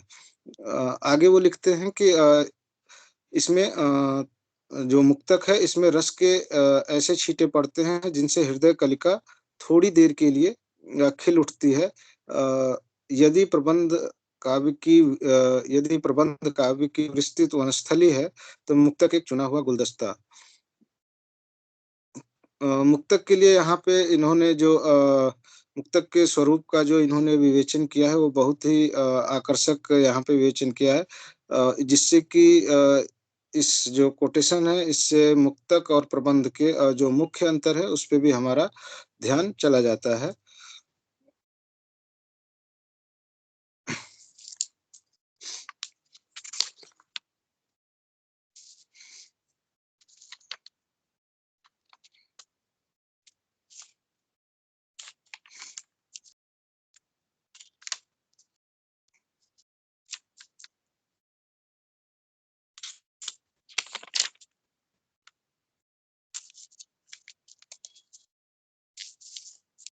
हिंदी में जो मुक्तकों का विकास हुआ है वो हुआ है संस्कृत में, जो संस्कृत और प्राकृत जो संस्कृत, प्राकृत और अपभ्रंश में जो मुक्तक साहित्य लिखे गए उसके आधार पर हुआ है। इसको हम तीन भागों में विभक्त कर कर देख सकते हैं।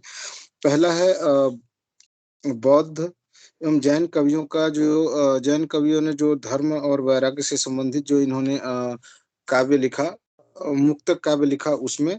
दूसरा हम इसका जो विवेचन कर सकते हैं वो है उसमें गाथा सप्तशती और आर्या सप्तशती आदि ने जो श्रृंगारिक मुक्तक लिखे थे उसके आधार पे। तीसरा है भर्तहरि एवं अन्य कवियों का जो मुक्तक काव्य लिखा, वो। मतलब तीन हो गया। पहला है जो धर्म से संबंधित जो मुक्तक लिखे गए। दूसरा है श्रृंगार से संबंधित। तीसरा है नीति से संबंधित। इन तीनों इन तीनों धाराओं का जो विकास है वो हमें हिंदी साहित्य में दिखाई देता है। कबीर दादू सुंदरदास आदि संत कवियों ने भी क्या है कि अपने वैराग्य एवं धर्म संबंधी उपदेशों के लिए मुक्तकों की रचना की। तो वहीं श्रृंगार के लिए बिहारी हैं, मतीराम हैं, देव हैं आदि ने भी श्रृंगारिक मुक्तकों की परंपरा को आगे बढ़ाया। भर्तहरि ने जो संस्कृत में नीति सतसई लिखा था, उसी इसी तरह हमें रीति काल में भी और भक्ति काल में भी, जैसे रहीम हैं, वृंद हैं, गिरधर हैं, इन्होंने भी नीति से संबंधित रचनाओं का निर्माण किया है। हिंदी के जो मध्यकालीन श्रृंगारिक मुक्तकों को भी हम मुख्य रूप से दो भागों में विभाजित कर सकते हैं। एक हम रख सकते हैं रीतिबद्ध मुक्तक के रूप में। दूसरा हम रख सकते हैं रीति मुक्त मुक्तक। इसमें भी, इसका भी अगर हम विभाजन करें, जैसे कि जो रीतिकाल में लिखा गया, एक तो है कि रीति से बंद बंद करके जो मुक्तक लिखे गए जिसमें श्रृंगार रचनाओं का वर्णन किया गया। दूसरा होगा रीति मुक्त जो लक्षणों में विधाबद्ध है लिखा गया। इसको भी हम क्या है कि आगे चल करके चार भागों में विभाजित कर सकते हैं। पहला है कि रीतिबद्ध मुक्तक काव्य, रीतिबद्ध मुक्तक काव्य, भक्ति एवं वैराग्य से संबंधित मुक्तक काव्य, और स्वच्छंद प्रेम मूलक जो मुक्तक काव्य लिखे गए, और नीति संबंधी मुक्तक काव्य। और पांचवा जो हम देख सकते हैं वो वीर रस से संबंधित है। ठीक है। तो इसमें जो रीतिकाल के अंतर्गत जो प्रवृत्तियां रही हैं, खास करके कि जैसे कि भक्ति से संबंधित भी कविताएं लिखी गई, नीति से भी संबंधित कविताएं लिखी गई। दो ये हो गए, रीतिबद्ध, रीतिबद्ध, रीति मुक्त और स्वच्छंद प्रेम वाले जो मुक्तक लिखे गए, ये। भक्ति परंपरा वाला जो मुक्तक है, इसके अंतर्गत इस वर्ग के मुक्तक के अंतर्गत जो इसका प्रवर्तन हमें हिंदी साहित्य में दिखाई देता है, खास करके भक्ति काल में, उसमें कबीर द्वारा होता है। और उसके पूर्व जो इसमें जो आदि काल में जैन कवि जो थे, कौन कौन थे? योगिंदु थे, राम सिंह थे, देवसेन, जिनीदत्त सूरी आदि ने जो धर्म और वैराग से संबंधित दोहों की पर्याप्त रचना की थी। उसी के आधार पे ही क्या है कि कबीर ने भी उसी से मिलती जुलती शैली को अपनाया, जिसे कबीर ने दोहा न कह करके साखी नाम से पुकारा है। कबीर ग्रंथावली में उनकी लगभग 59 उनकी जो साखियां हैं वो 59 अंगों में विभाजित हैं, जिनसे उनके विषय क्षेत्र के विस्तार का अनुमान किया जा सकता है। इसमें इसके अंतर्गत उन्होंने गुरु भक्ति, ज्ञान, परिचय, चेतावनी, माया, कुसंगति आदि का आदि के विषयों का निरूपण किया है। कबीर के बाद जो मुक्तक लिखा गया उसमें राम भक्ति शाखा है, और भक्ति शाखा ने भी अपने काव्य में कुछ मुक्त काव्य इन्होंने भी लिखा है। जैसे कि सुंदरदास ने भी मुक्तक के रूप में कवित्व और सोयों का निर्माण किया है। तुलसीदास ने भी क्या है कि अपनी कवितावली का जो कवितावली जो रचा है, वो कवित्व सोयों के माध्यम से अत्यंत सरल रूप में कवितावली में अपने उस युग का वर्णन किया है। परवर्ती युग में जो हिंदी के कवि आगे आने वाले कवि रहे, उन्होंने दोहे की अपेक्षा इन छंदों को अधिक अपनाने लगे।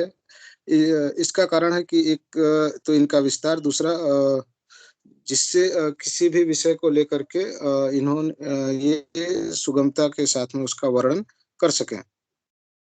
मुक्त रीतिबद्ध जो मुक्तक काव्य है, इसके अंतर्गत हम देखते हैं कि जिस प्रकार भक्त जो धर्म से संबंधित जो मुक्तक काव्य लिखे गए और धर्म और वैराग्य से संबंधित जो मुक्तक लिखे गए, उसी प्रकार जो राजाश्रय में रह करके इन रीतिबद्ध मुक्तक काव्य का विकास हुआ। इन्होंने संस्कृत, प्राकृत और अपभ्रंश में श्रृंगारिक मुक्तकों की रचना प्रचुर मात्रा में हुई। किंतु इस समय पे जो काव्य शास्त्र में जो लक्षण लिखे गए, उसका वो जो काव्यशास्त्र में जो लक्षण लिखे गए, वो संस्कृत काव्यशास्त्र के समान नहीं थे। उसमें उसका विशद विवेचन नहीं था। लेकिन हाँ, उसके उदाहरण के स्वरूप में इन्होंने जो अपनी रचनाओं का निर्माण किया, उससे अच्छा खासा मुक्तकों का निर्माण हमें रीतिकाल में दिखाई देता है। जैसे कि इसमें हम देख सकते हैं, गीत गोविंद में नायिका भेद है, श्रृंगार के विभिन्न शास्त्रीय भेदों और उपभेदों का समन्वय का उल्लेख किया गया। हिंदी में भी क्या है कि रीति का प्रयोग प्रारंभ में भक्त कवियों द्वारा हुआ। जैसे कि सूरदास ने वो लिखा, क्या कहते हैं, साहित्य लहरी, और नंददास ने रसमंजरी। इनके यहाँ पे जो काव्य लिखा गया है, उसका जो है वो प्रबंध काव्य इन कवियों ने नहीं लिखा है। इनका जो मुक्तक है, वो अपने आप में परिपूर्ण है, और जिस विषय पे ये बात कर रहे होते हैं, उस पे इन्होंने एक ही छंद में अपनी बात को पूरा कर लिया है। इनके छंदों का कोई पूर्वापर संबंध नहीं है। जैसे इसमें स्वच्छंद प्रेम से भी संबंधित जो मुक्तक लिखे गए, जैसे कि घनानंद हैं, या फिर बोधा हैं, आलम हैं, या फिर ठाकुर हैं, इनकी भी जो मुक्तक काव्य का निर्माण इन्होंने जो किया है, ये दोहा अपने आप में क्या है, परिपूर्ण है। और ये इनका कोई कथात्मक इनके रचनाओं में कोई कथा नहीं है, कथात्मक सूत्र दिखाई नहीं देता। ये जो कवित्त या सवैयों के रूप में अपनी कविता का जो निर्माण किया है, वो अपने आप में जो छंद है या कवित्त है, एक छंद है या एक कवित्त है, वो अपने आप में परिपूर्ण है। और क्या है कि जो स्वच्छंद मूलक जो मुक्तक काव्य हैं, इनके काव्य में क्या है कि व्यक्तिक जो प्रेमानुभूति है, उसके लिए इन्होंने इस मुक्तक शैली को अपनाया है। और रीतिबद्ध जो श्रृंगारी कवि हैं, उनके भांति इन्होंने भी अपनी जो कविता लिखा है, वो कवित्त सवैयों के ही माध्यम से लिखा है। किंतु ये जैसे रीतिबद्ध कवि थे, इन्होंने लक्षणों को दिया, फिर उसके उदाहरण के रूप में अपनी कविताएं लिखी। इस तरीके के शास्त्रीयता के पीछे या शास्त्रीयता के फेर में नहीं पड़े हैं। इन्होंने जो स्वच्छंद प्रेम काव्यधारा के जो कवि हैं, इन्होंने जो मुक्तक लिखा, उसमें भावात्मकता और अनुभूति की प्रतिष्ठा दिखाई देता है। और इनका जो मुक्तक है, वो रीतिकाल का सर्वोत्तम, हम कह सकते हैं कि सर्वोत्तम मुक्तक काव्य है। भाव पक्ष की दृष्टि से प्रौढ़ है, और इसमें व्यंग्यात्मकता और भाषा की जो प्रवाहमयता है, इसके कारण जो इनके मुक्तक हैं, उसमें गहराई भी हमें दिखाई देता है। और इनका जो स्वच्छंद प्रेम मूलक जो कवि हैं, इनके मुक्तक में रसानुभूति और रसमग्न करने की जो क्षमता है, वो भी बहुत ज्यादा है। अपेक्षा जो वो हैं, रीतिबद्ध कवि हैं, उनसे ज्यादा है। इस काल में इसके अलावा इसमें मध्यकाल में जो है नीति से संबंधित भी मुक्तक लिखे गए। जैसे कि इस काल में खास करके रहीम हैं, और रहीम के अलावा गिरधर हैं, घाघ हैं, बैताल हैं, बृंद हैं। इन्होंने क्या किया, नीति से संबंधित कुछ विषयों को आधार नीति से संबंधित विषयों को आधार बना करके अपने मुक्तकों का निर्माण किया, जिसमें ये बताया गया है कि हमें कैसे जीवन जीना है, क्या करना चाहिए, क्या नहीं करना चाहिए, किन चीज़ों से विकास हो सकता है, किन चीज़ों से नहीं, किस नैतिकता का प्रतिपादन, आदर्श की स्थापना, लोक और समाज में जो प्रचलित कुप्रथाएं हैं वो भी हमें देखने को इसमें मिल जाती हैं। और इस काल में जो अंतिम जो मुक्तक लिखा गया वो है वीर काव्य से संबंधित मुक्तक। जैसे कि इस काल में हम देखते हैं कि आदि काल में भी वीर काव्य लिखा गया है ना, और भक्ति काल में ना के बराबर है, लेकिन आदि काल में लिखा गया पूरा रासो काव्य ही मुक्तक नहीं, पूरा तो नहीं है, वहां पे भी प्रबंधात्मक काव्य हैं, लेकिन वहां पे भी मुक्तक वो वीर काव्य लिखा गया। खास करके रीति काल में आकर के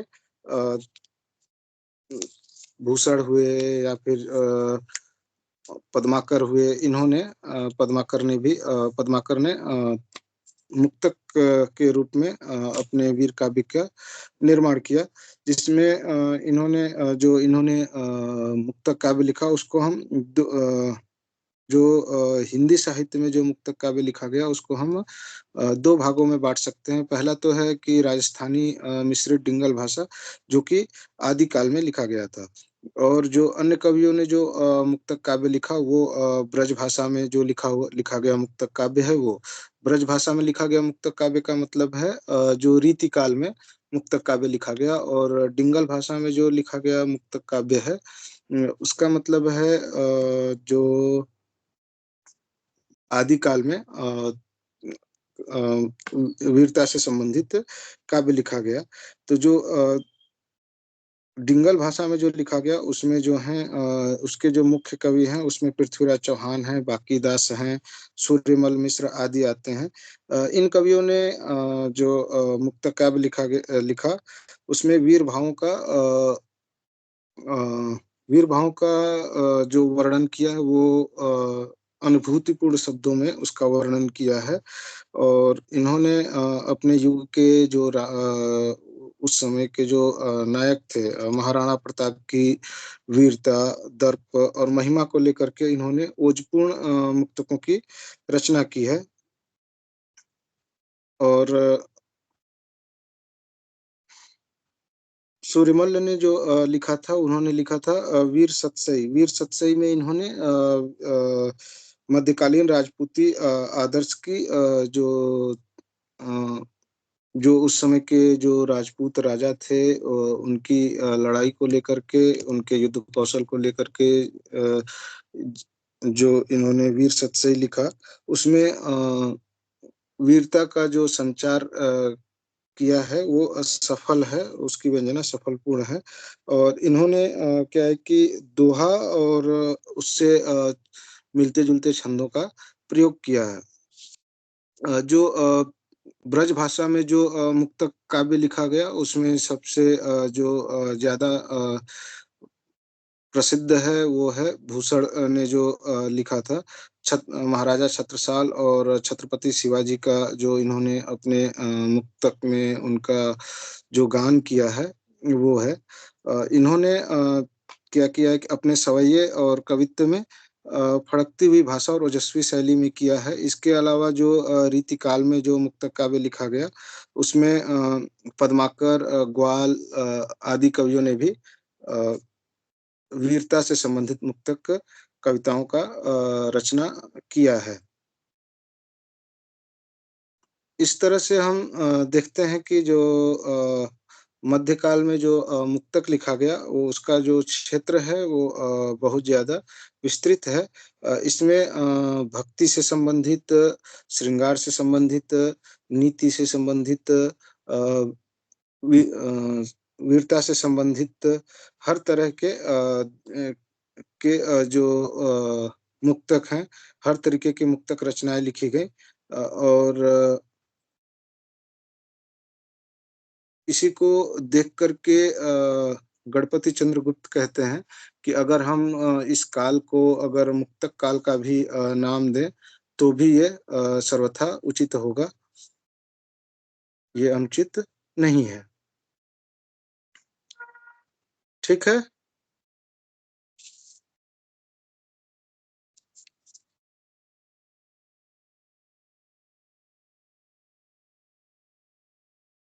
अब अगली क्लास में हम लोग पढ़ेंगे मध्यकालीन हिंदी काव्य में राष्ट्रीयता। ठीक है? जी सर।